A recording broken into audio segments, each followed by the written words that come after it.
পদাতিকের পক্ষে সকলকে স্বাগত জানাচ্ছি। আমি অধ্যাপক আব্দুল হালিম। আজ থেকে 1 মাস 10 দিন আগে মে মাসের 15 তারিখে আমরা একটি ভিডিও আপলোড করেছিলাম, যার শিরোনাম ছিল মুসলিম বিশ্বে কি ঐক্য সম্ভব। এবং ওই ভিডিওতে আমরা জানিয়েছিলাম যে পরের পার্ট নিয়ে খুব শীঘ্রই আমরা হাজির হব। কিন্তু সেই কাজ আমরা করে ওঠার আগেই ইরানের প্রেসিডেন্ট মাসুদ পেজেশকিয়ান আমাদের পার্ট 2 ভিডিও বানিয়ে ফেলেছেন। পদাতিকের পক্ষে আমরা কৃতজ্ঞতা জানাচ্ছি ইরানের প্রেসিডেন্ট মাসুদ পেজেশকিয়ানকে।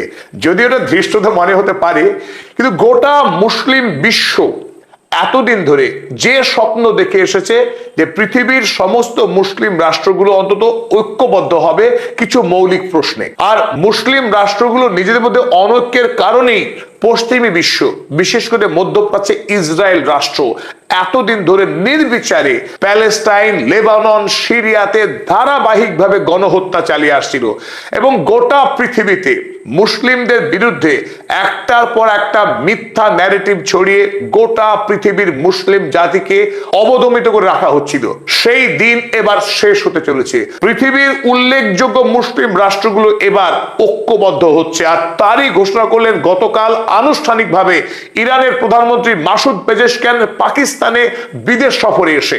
যে কথা আমরা 1 মাস 10 দিন আগে জানিয়েছিলাম যে ইরান, সৌদি আরব, কাতার, পাকিস্তান, তুরস্ক, মিশর এই রাষ্ট্রগুলি সামরিকভাবে ন্যাটোর আদলে একটি শক্তিশালী জোট গঠন করতে যাচ্ছে, যে জোট আগামী দিনে ঐক্যবদ্ধভাবে মুসলিম বিশ্বের সকল সমস্যাকে মোকাবেলা করবার জন্য কাজ করবে একজোটে। গত 100 বছর ধরে যা মুসলিম বিশ্বের মানুষ স্বপ্ন দেখে এসেছে, সেই স্বপ্নই এই মুহূর্তে বাস্তবে রূপায়িত হয়েছে।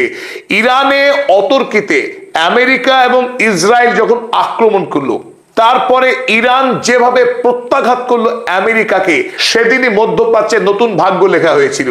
আমেরিকা যে মধ্যপ্রাচ্যে আর অপরাজিত নয়, অর্থাৎ দুর্বল একটি শক্তি, সেটা স্পষ্ট হয়ে গেছিল বিশ্বের কাছে।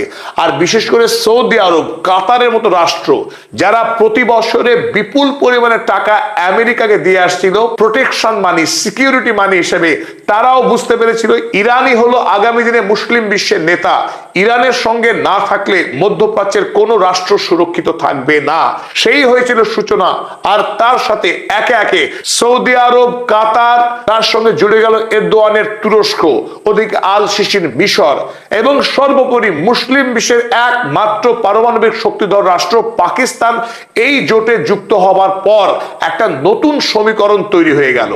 এই জোটে একটি তাৎপর্যপূর্ণ বিষয় রয়েছে।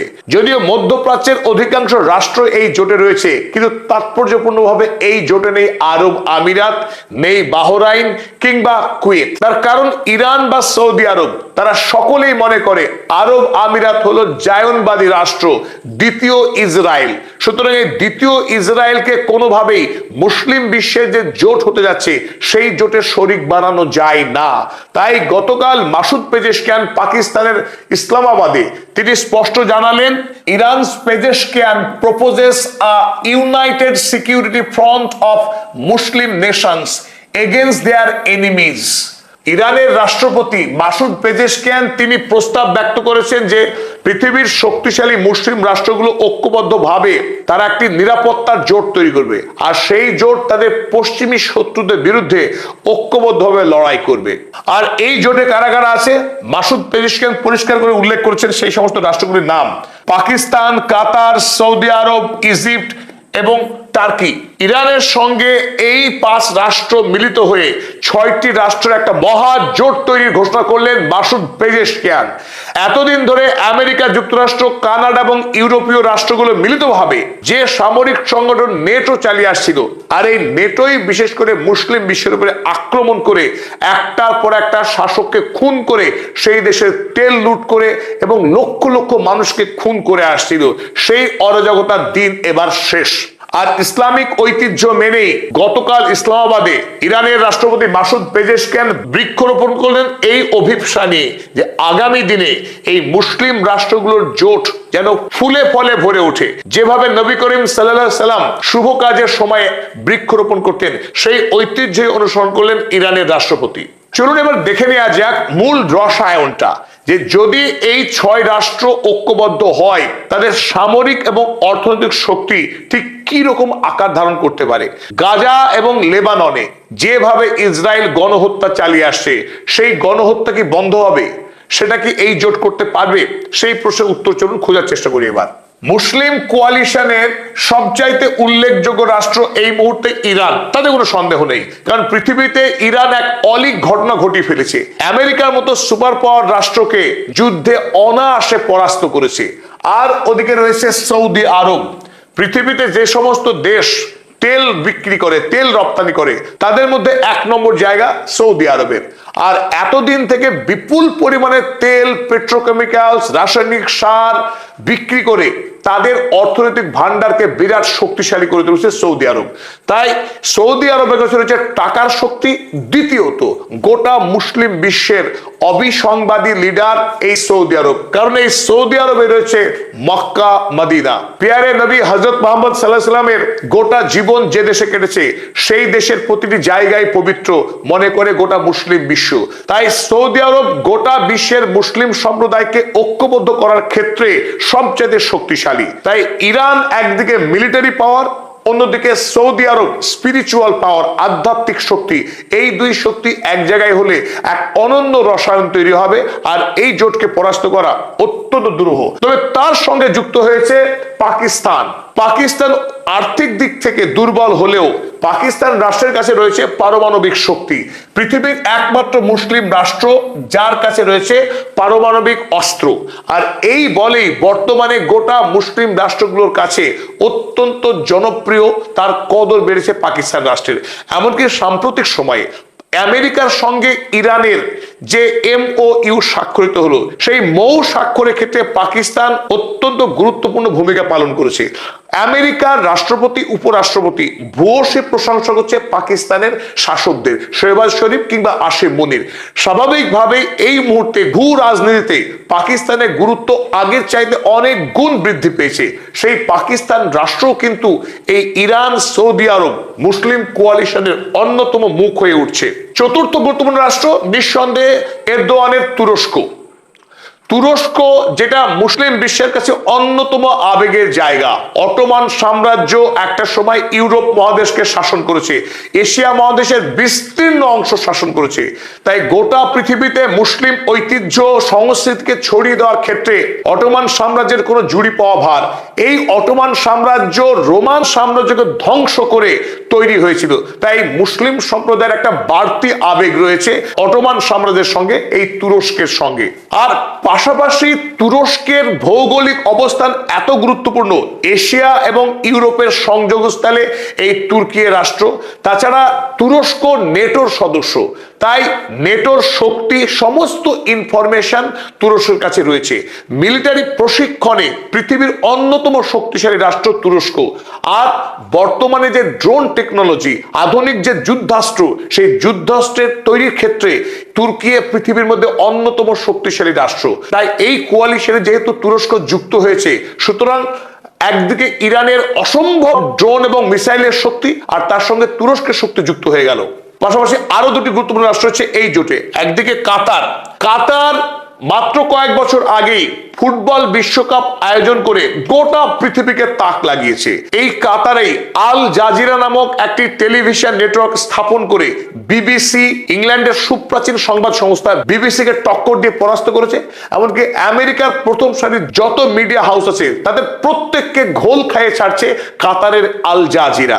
গোটা মুসলিম বিশ্বের মুখপত্র হয়ে উঠেছে আল জাজিরা। আর কাতার হলো সেই দেশ যে দেশের সঙ্গে প্রত্যেকটি মুসলিম দেশের সুসম্পর্ক রয়েছে, প্রত্যেকটি গোষ্ঠীর সুসম্পর্ক রয়েছে। তাই মুসলিম বিশ্বের মধ্যে যদি কোনো অন্তর্দ্বন্দ্ব হয়, কোনো কলহ হয়, সেই কলহকে মেটাবার কাজ দীর্ঘদিন ধরে সাফল্যের সঙ্গে করে আসছে কাতার। তাই কাতারের দোহা শহর মুসলিম বিশ্বের কূটনৈতিক সমাধানের শহর। পাশাপাশি কাতারে রয়েছে বিরাট পরিমাণের অর্থনৈতিক শক্তি। প্রাকৃতিক গ্যাস এবং তেল বিক্রি করে এই কাতার বাদশাদের কাছে বিপুল পরিমাণের টাকা রয়েছে, যে টাকা দিয়ে এমনকি আমেরিকার রাষ্ট্রপতি ডোনাল্ড ট্রাম্পকে পর্যন্ত কিনে ফেলতে পারে এই কাতার। আর এই গোষ্ঠীর 6 নম্বর রাষ্ট্র হচ্ছে ইজিপ্ট, অর্থাৎ মিশর। মানব সভ্যতার সাথে প্রাচীন যে দেশ ইজিপ্ট, সেই ইজিপ্টেই বর্তমান যে সুয়েজ ক্যানাল, যে সুয়েজ ক্যানালের গুরুত্ব অপরিসীম। এই সুয়েজ ক্যানাল যদি একবার বন্ধ হয়ে যায়, এশিয়া এবং ইউরোপের বাণিজ্য শেষ। তাই গোটা পৃথিবীর অন্যতম লাইফ লাইন সুয়েজ ক্যানাল, যা মিশরে নিয়ন্ত্রণে রয়েছে লার্জেস্ট কনভেনশনাল মিলিটারি অ্যাসেটস।